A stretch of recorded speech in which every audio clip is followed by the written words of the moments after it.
Welcome to the Kid and Krysta Podcast Live.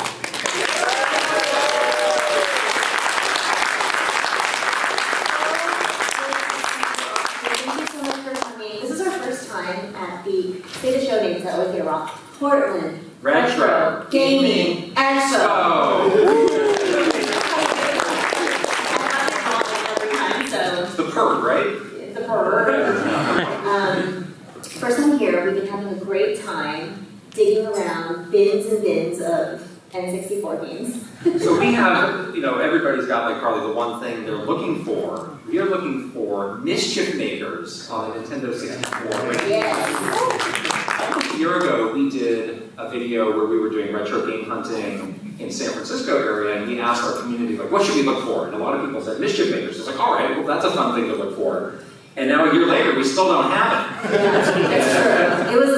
It was something that we could not find like at any of the retro shops in our area. And then I had a big, giant, fat L because I went to LA and went to a retro game store, and I was like cursory glance looking for it, and it was there, but I totally missed it. So in this video where I was like, there's no mischief makers here, like a complete loser, it was literally in the video.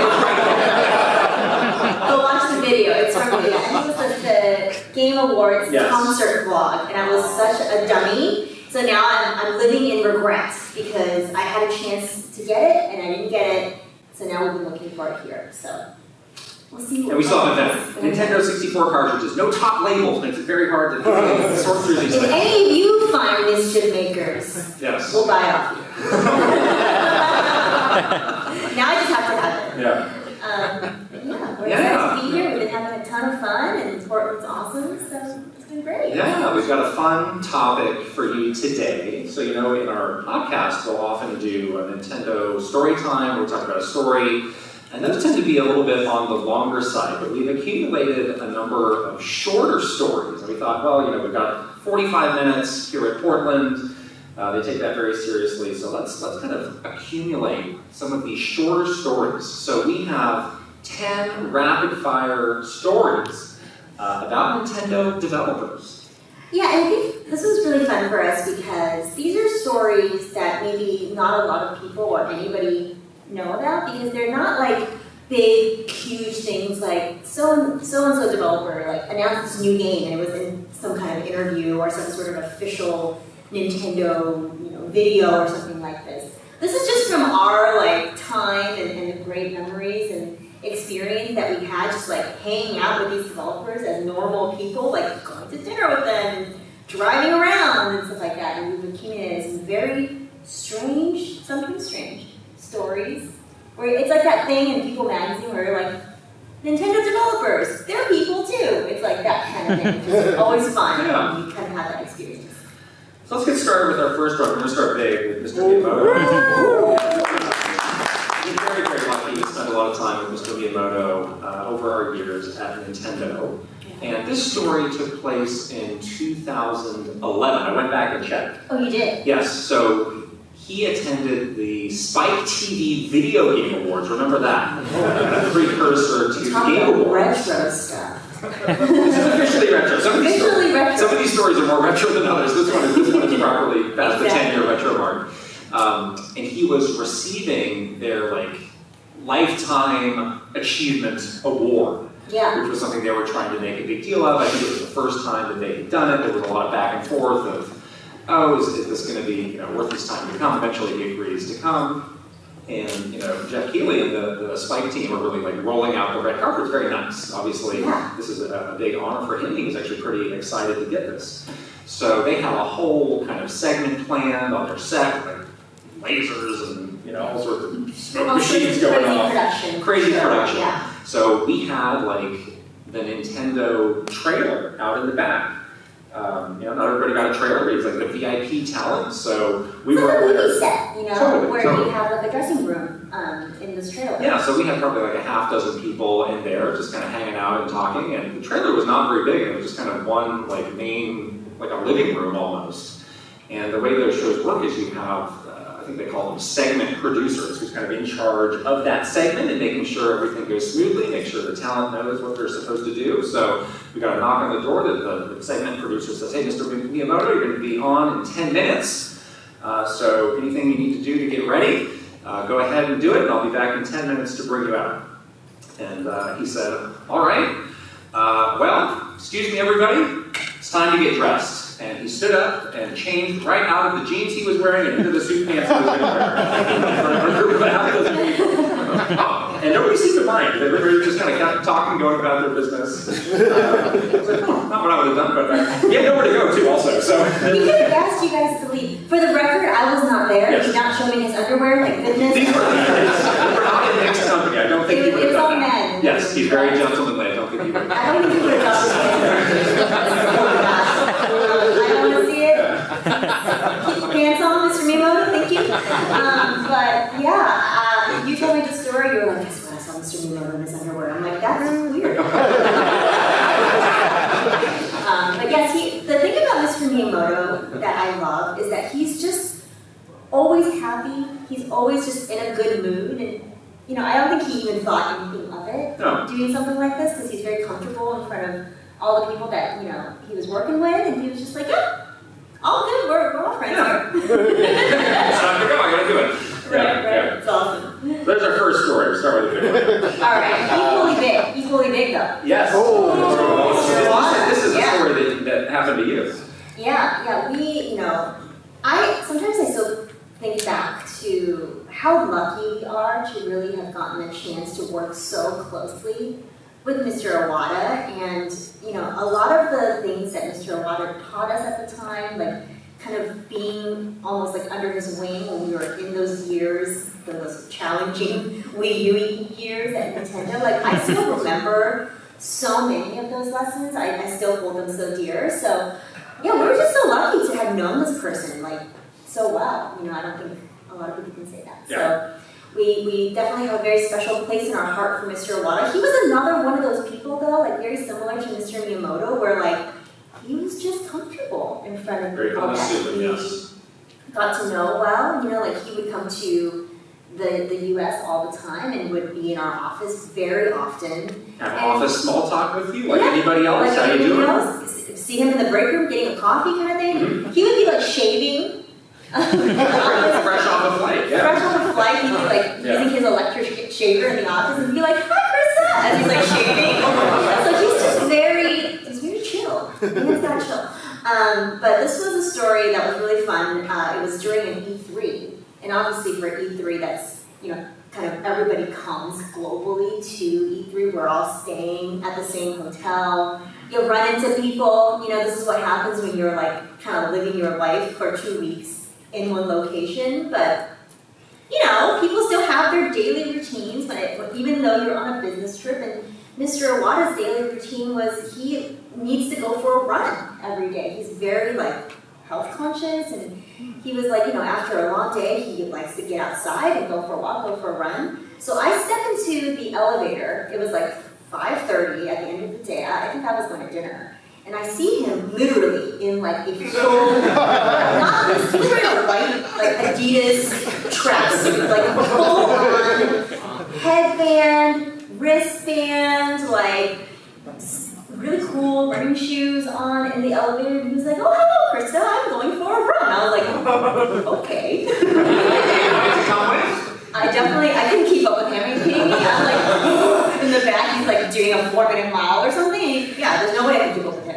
He's much better than I am. But yeah, like literally, it's like one of those things where you've seen the man in a suit for so long, like a business suit, and all of a sudden seeing him in the full like track suit, I was like, oh, cool, new side to you. You see any Pokewalkers? He definitely liked He loved the Pokewalker. This was pre-Pokewalker. Okay, I remember one time he was in the office, and again, wearing the suit, and he kind of like pulled back his suit jacket, and he had like 3 to 4 Pokewalkers. Yes! Yeah. So cool. He's the coolest guy. It's like instead of like bullets, he had like Pokewalkers. Love him. Yeah. I miss him, but he was amazing. Who's next? Koji Kondo, yes. Koji Kondo! A lot of these are clothing related, I'm realizing. Just first couple of That's what I'm saying. Like, everyone are clothing. again, it's like we're people too. We really funny. So we were with Koji Kondo in 2014 at the first The Game Awards, which was in Las Vegas. And we actually told a story on the podcast about a year ago with Jeff Keighley about how he went out to rehearse with Imagine Dragons because they did this great kind of combination musical performance. But we got a lot of good one-on-one time with him before we filmed a Nintendo Minute with him. And he's an extremely well-dressed guy. But he wanted your help. Well, he's one of those people that I think is really interesting because he's very shy. Yes. Generally, like he's very soft-spoken. He doesn't really, in social situations, he's not like out there being like super boisterous or whatever. He's just very like shy and reserved. And things that you think would make him super nervous, like getting out in front of a crowd of like 2,000 people and playing the piano, which would make me like cold sweat. Like he doesn't care about that kind of stuff at all. Like that's the most comfortable thing for him to do. The thing that makes him nervous is like little things. Like he was very concerned about what to wear to the Game Awards. And when we were shooting that Nintendo Minute episode, it was really funny because we actually did it in his hotel room. He was in like a suite, so there was like sort of this living room area, and then his literal like bedroom was in the next room. And after we had filmed this great Nintendo Minute, and we had like had all this one-on-one time with him, and we had hanging out and joking around and stuff, he was like, "Hey, Krysta, can you like help me pick out my outfit for tonight?" Like that was the thing that was really, like I think really like on his mind, like not concerned about anything else, about like, hey, I have to get up on stage and perform with Imagine Dragons, like who cares, whatever. Like I just needed, like I need you to help me with this thing that is making me nervous. And so I was like, yeah, of course. And he goes and brings out like I think he had like 10 different ties. He was like, can you pick one out for me? Is it like this one?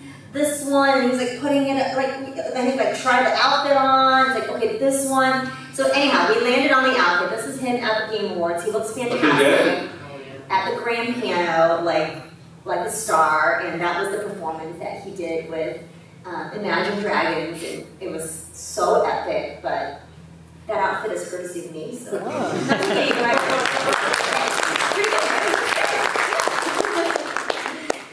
All right, next. Ooh, yeah. These two, Mr. Fujibayashi. So we did get one chance to get the two of them together. We did also spend a lot of time with them individually, but it happened to be another Game Awards. This was 2017 when Breath of the Wild won Game of the Year and like really swept those awards. They both came out because they had a good feeling. They were nominated for so many awards and had a good feeling that they were going to win several. So they came out, and there's something about these developers is they're so creative. Their mind is always on. Yeah. It's great. It makes them unlike anybody else that you meet. But it does also lead to some last-second requests, because out of the blue, I have an idea. We have to do it right now. Yeah, and it was a very busy Game Awards for us, because you were in charge of all the Breath of the Wild stuff. So Mr. Fujibayashi and Mr. Yamamoto were there with sort of the Breath of the Wild contingent entourage. But we also had Odyssey that year, which was also nominated for a Game Award. So on the other side, I was in charge of Mr. Koizumi and Mr. Takahashi and like the Mario contingent. So we were rolling really deep. That TGA, like there was just a lot of people, a lot of things to do. Definitely like all hands on deck kind of situation. So when you do kind of get like a zany off the wall request, you're like, oh boy, we're gonna have to like find the time. We're in the middle of like acceptance speech rehearsals and press activity and real work. Although all of this is real work, but they have this zany idea. They're like, we have suits. We're going to be dressed up for this event. Everyone dresses up for the Game Awards. It's a very classy event, but we really want to have like some kind of Zelda something, like some kind of representation for Breath of the Wild. And that's why I guess they didn't have pins. There was like something, I don't know. We should say in the end, Mr. Aonuma ended up wearing the champion's tunic. He did, because he did a thing where he pulled out the and then he just put his jacket on over it. That's but true. They came with all this merch, and they're like, we have all this stuff, we don't know what to do with it. Right. It might come in handy, I don't know. Yeah. And then again, out of the blue last second, we have a big idea. We have a big idea. That big idea was, hey Krysta, again, why me, right? I don't know. It was like Project Runway time. Like, hey Krysta, we have this scarf that is basically a like champion's tunic motif on a scarf. And they were like, maybe we can make this into pocket squares. Okay. We were in like an office, so I was like looking for scissors, sewing machines, sewing kits, but we ended up cutting up this scarf and making these pocket squares. And like I had to Google, I went on YouTube and I was like, how do you fold a pocket square? Because like, I don't know. And then we had to like literally do all of that stuff to make them these Breath of the Wild themed pocket squares. Here they are wearing, I think they look pretty good, wearing the pocket squares. Yes, Mr. Anuma has a champion's tunic on under his jacket, looking super classy. This is them accepting the Game of the Year award for Breath of the Wild. So there we go. Amazing. Good luck for everything. They knew better than to ask me to be involved in any of these requests. I was busy, but I still made several pocket squares. I think I made like 6, and we ended up using the 3 best ones. All right. So Mr. Fujibayashi, again, he's the director of the last 2 Zelda games and a real genius. But he's kind of a tough nut to crack. Like he also is a little reserved when you first meet him. And it takes a long time to get him to warm up and have kind of a deeper conversation with him. But you know, we were with him on that trip for so long that we were able to do that. So while we were in Los Angeles for that event, it was the same time as the LA Auto Show, which is a really big deal. And we mentioned that, like, oh, you know, there's a lot of people in town, these hotels are really booked. You maybe normal small talk because it's the LA Auto Show. He said, oh, cars! And he totally lit up. Right. So he, it turns out, was like a major car nut. I think we arranged for him to go to the LA Auto Show and check it out. Yeah. And he let us know. He's like, you know, Krysta, like, I love cars. I have an Acura NSX. He's like a speed racer. I know. And that's when I play Gran Turismo, that is like how I beat the game. It's like when I get the NSX, it's like I can stop. That is the car of like the 90s, early 2000s. Right, not the new NSX. No, the old one, the cool one. The cool one. Yes. Yeah. And we were like, should we get him like some sort of vanity plate that's like Triforce, or something like that for his NSX? Because he's such a car nut and he was so jazzed to go to the auto show. And then we were talking to him, and he's like, yeah, why do you think I added the Master Cycle into Breath of the Wild? It's because he loves vehicles, and he loves cars, and obviously for Tears of the Kingdom, there's so much like building of vehicles. I totally think everyone should be making NSX, auto build, whatever, in Tears of the Kingdom. But I think that is why he put all that stuff into Breath of the Wild and Tears of the Kingdom, because he's a huge... Vehicularly oriented, however you say it. Vehicularly oriented person, yes. Yeah, I think it's pretty awesome that these kinds of other hobbies will like find its way into the games that he's making. It makes a big difference. Right, that's totally like the Nintendo philosophy with these developers. Like, we don't really just want people who like know games and know nothing else. Like, what other worldly things can you bring to the craft of making games to make it interesting or feel a little bit different from somebody else's? Yeah, we were like, oh, Mr. Miyamoto got a dog recently, so we made Nintendogs. Like that literally happened. He got a puppy, and it was like, oh my goodness. He had to be very careful about who he told about his hobbies, because it was like, what's going to be the next game? I know. He is always his personal life and his game life is one-to-one for sure. All right.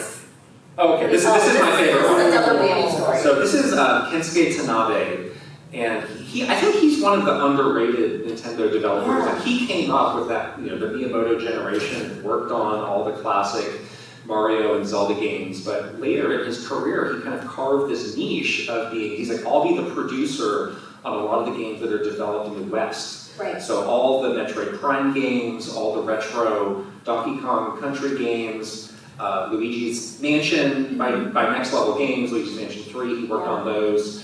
So that was a really interesting niche niche for him to have. And he would actually spend a long time like living out in the US, just hanging out with retro studios. And you could tell because one time he showed up in a puka shell necklace. Yes.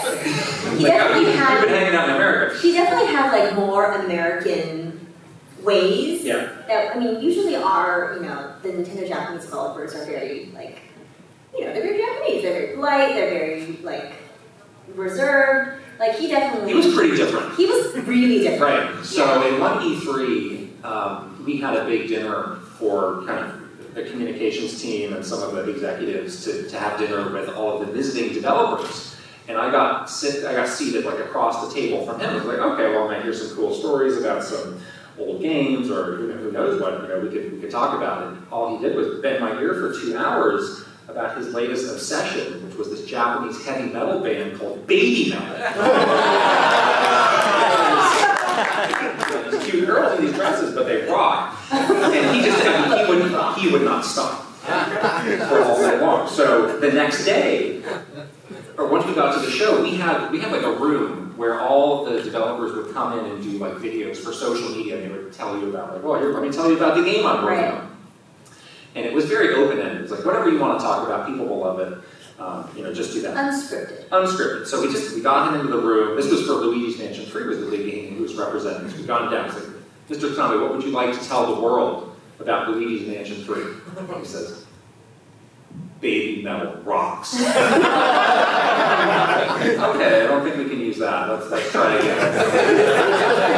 He wouldn't stop. It was like 15 minutes of Baby Metal. I can't use any of this. Why don't you say something about Luigi's Mansion? That's what we're here for, right? He says, I like Luigi's Mansion 3, but I love Baby Eventually, like at the end of our half hour, we finally got him to say something. He seemed kind of like annoyed that he even had to do it. That's his personality. He's actually the nicest guy, but he will not. He's like cranky. He's like cranky. He gets cranky. Yeah. Like when I was working with him on Donkey Kong Tropical Freeze, we had this shtick where he was wearing like a brown suit. I think it was the picture right here. He was wearing a brown shirt. And we told him, we had these Donkey Kong red ties, and whenever we did any sort of social media anything, we would be like, oh, maybe you can put on that red tie, and it would be very thematic and fun. So he was doing a lot of take the tie off, put the tie on and off, because he had like a normal tie that he was wearing.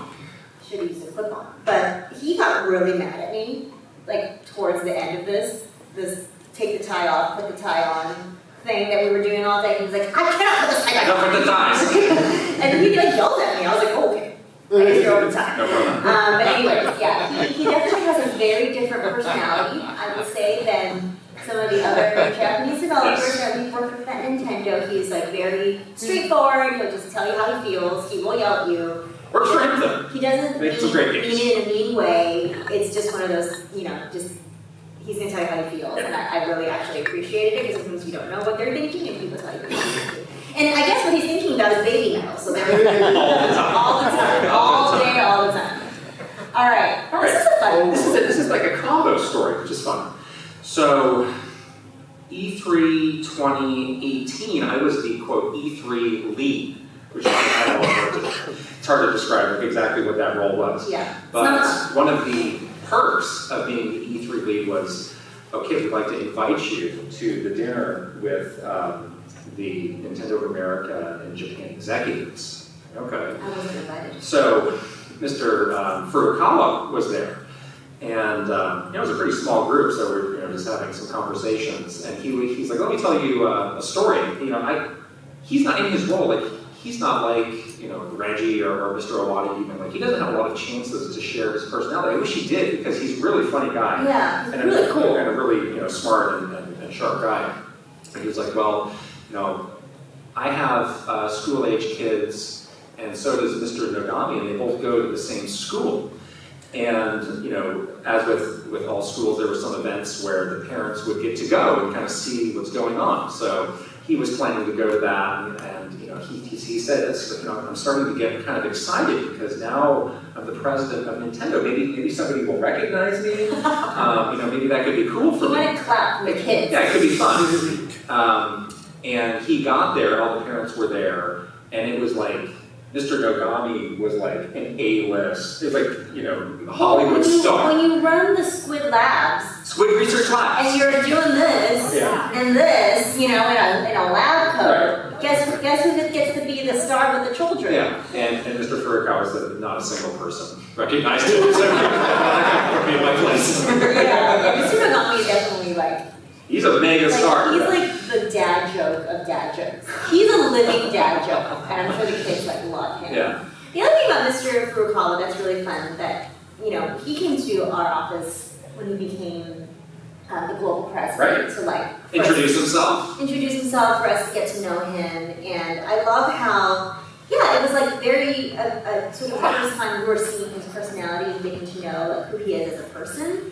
And he, at the time, he was like telling us how he was a huge Fire Emblem fan. And he was like playing Fire Emblem. He was like, oh, I'm just a huge fan. I've been playing Fire Emblem. He's like, but then I got to the end of Fire Emblem, and I was like, you know, the credits were rolling, and I got to the very end, and it was like Executive producer, you know, Furukawa, like him, right? He was like, that was a hard, cold reality that I had to get back to work. I was like, oh. There's a way to look at it. He's like, you better stop playing games. It works. Well, all right. more executive producer to do. Exactly. It's like, yeah, okay, I guess that's a different feeling for you to see your name than for any of us to see your name. That was really funny as well. All right. My favorite person, Mr. Kuzumi, who I had the privilege of working with a lot during the Switch launch year because obviously You're like a nationwide tour. I did a nationwide tour with him and Mr. Takahashi, who you guys probably see on Nintendo Directs. But yes, he was like the head of Switch hardware, and also he was involved in he's in the Tokyo EAD team that produces all the 3D Mario games. So I had worked with him for 3D World, and obviously I was working on Odyssey, which was people under his team. So him and I got real comfy with each other, which was really fun. He's amazing and a genius. But the really cool thing about him is that he's like a next level coffee snob. Like he is like obsessed with coffee. Come to Portland. I should send him some coffee from Portland. But like he's one of those people that has like a actual barista level, like one of those like $30,000, you know, coffee machines in his house. And we were doing like one of those Ask Me Anythings for social media, and he was just going on. It was like his baby metal was his coffee. And he just really wanted to tell you about how to make the coffee. Okay, he has this. On weekends, he does this kind of coffee. On the weekdays, he does the drip coffee. The beans have to be single origin. They have to be from this place. You can't have the beans. Like, I was like, okay, this is what you're doing in your spare time? Like, okay, sure. But he is a noted coffee connoisseur. Very picky. Sure. Yeah.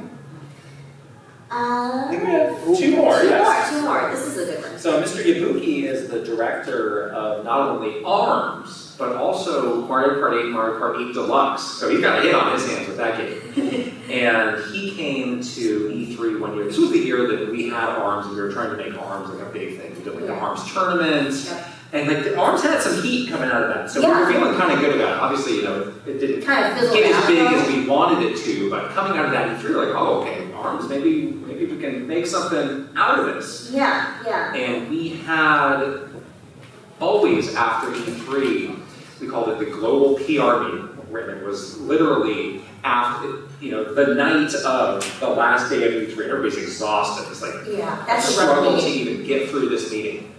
But we had a big topic, which was let's talk about ARMS, talk about how it went. And an interesting question got asked. Yeah, so I don't know if you guys remember this ARMS tournament, but there was this really like incredible moment that happened on stage where Mr. Yabuki in that like yellow hoodie with like the design had like the arms, you know, spraying on it, so it was very iconic.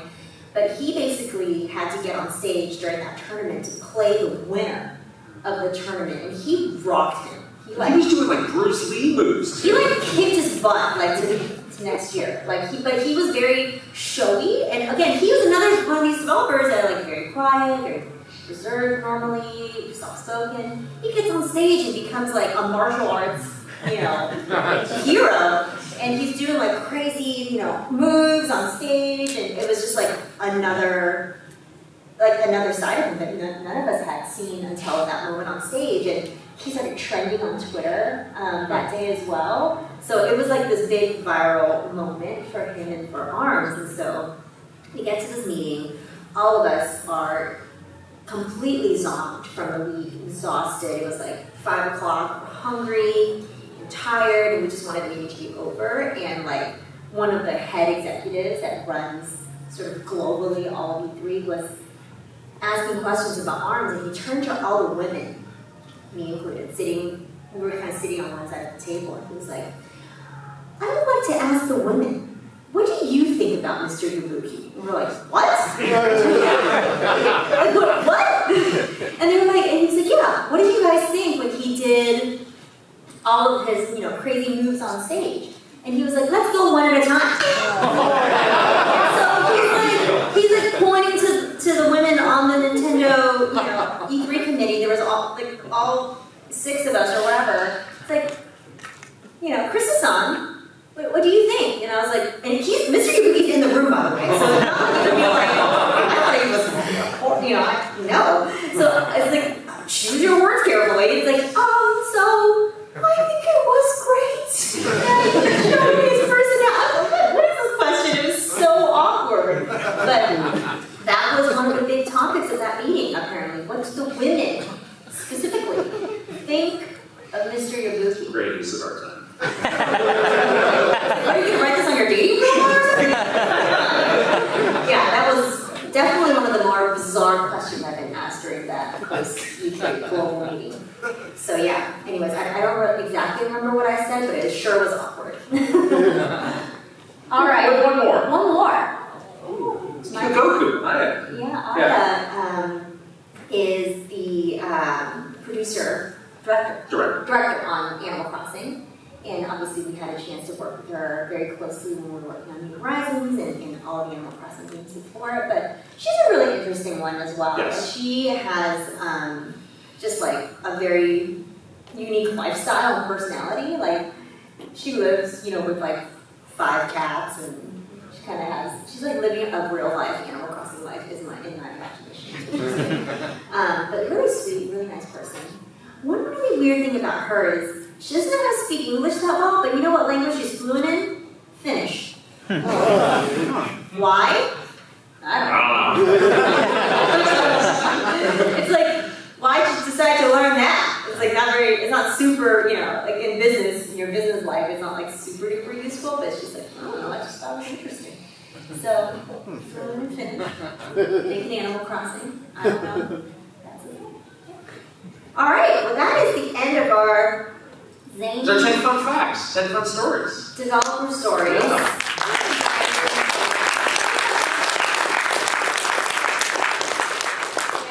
You never know, but again, there are people just like us. That's right. There's Zane stuff that happens. I think we have a few. We have like a handful of minutes left, not a ton, but if anybody has questions, I think we have a mic. Is there a mic? Somewhere? No? No, but just You can shout it out.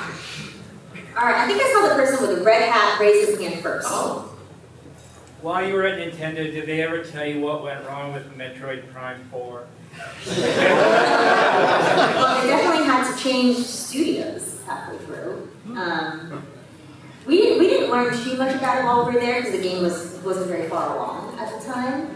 I think we announced it just with that one logo at that one E3, and then we heard like, yeah, we're gonna have to announce a delay. Like, we were on the comms team, so it was like, comms team, make sure you have some statements prepared to address any questions about the delay, but basically, we got started.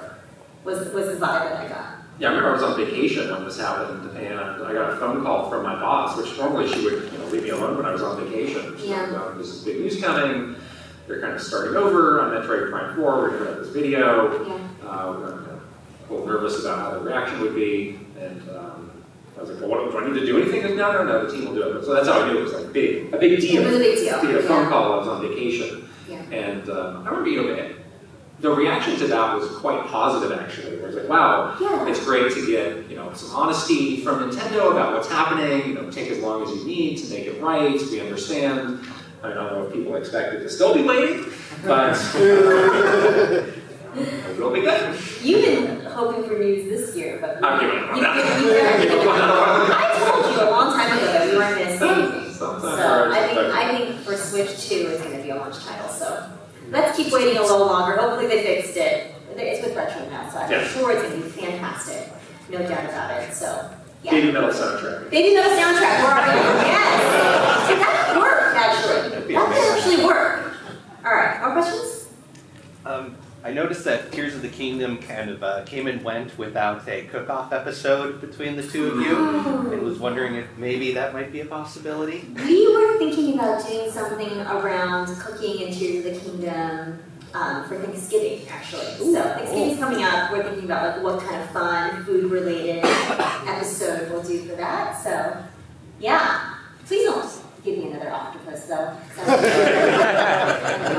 Because you lost, we got the 5-minute warning, yes. Thank you. Maybe one more question. I'm attracted to the person in the Bowser costume. Strangely attracted. Hi! I guess to sort of play off that last question, if you've said this at one point, I apologize, but which do you prefer? Breath of the Wild or Tears of the Kingdom? Oh, yeah. Which do you prefer? Yeah, we have talked about this. Why don't you go first? I still prefer Breath of the Wild. And it's interesting to see kind of as more time passes, more people coming out and saying that. I think it's totally fine to argue either one. For me, it's hard for me to separate my view of that game from where I was deeply involved in it. And I think that's fine for me, but the way I see that game is almost everything about that game was just a mind-blowing experience, and it felt so new and so fresh, and it's completely different from what I ever expected from a Zelda. With Tears of the Kingdom, there was a lot that I liked, but there were some other aspects of the game that didn't click with me to the same degree. So where it's 99% of Breath of the Wild I thought was amazing and I loved, it's a lower percentage for Tears of the Kingdom for me. I actually prefer Tears of the Kingdom. Tears of the Kingdom was the first game in a long time where I was very motivated to 100% that game, except for Cloroxes because, that does not count in the 100%ing completionist thing. But that, in Breath of the Wild, I loved it, but I sort of fell off of it, without finishing up the shrines and finishing up some of the side quests. But I was so motivated because the game had such a great way of rewarding you for that kind of exploration, even more so than Breath of the Wild, that I just absolutely fell in love with the game and I wanted to do everything in that world. Do we have time? Quickie, one more quickie. Person in the Right front. in I front. just wanted to acknowledge that I had the exact same, just blasted through Breath of the Wild, but really, weaved through Tears, really Yeah. wanted to, do every little thing. Yeah. That Stable Trotter side quest is one of the. Make the whole game with just that. And let us listen to the beautiful music and cry and cry. It's so good. Anyways, it's the best. It's so good. All right. All right. Well, thank you You all guys did a so great much. audience. Give yourself